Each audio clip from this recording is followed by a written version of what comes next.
because of the fact that he is jealous, he will insist that you consecrate to him. Before he begins to show you what he has on the menu, there is a strong demand for consecration. Chapter 6, Romans chapter 6 and Romans chapter 12.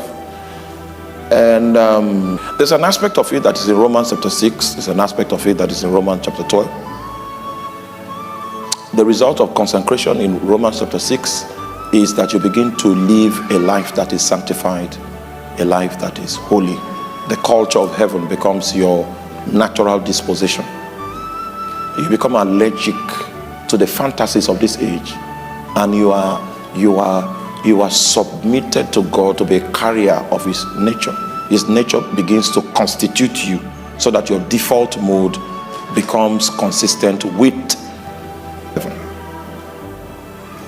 In Romans chapter 12, the result of consecration is that it affords us the opportunity to know the will of God, to discern the mind of God, and to know the emphasis of God for our lives.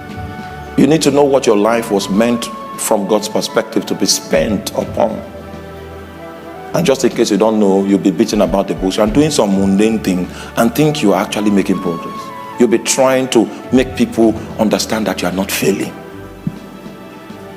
And that's relativism, when you really don't have the accurate reference for your life.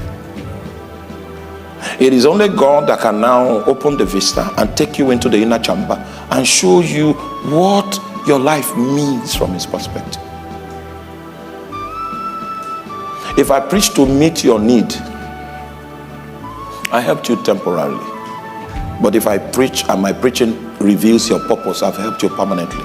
Because in administering your purpose, your needs are going to be met consistently. So the Holy Spirit holds the key to your essence. And when somebody is that significant, he doesn't need advertisement, because if by any means you find the reason why you exist, you came to him.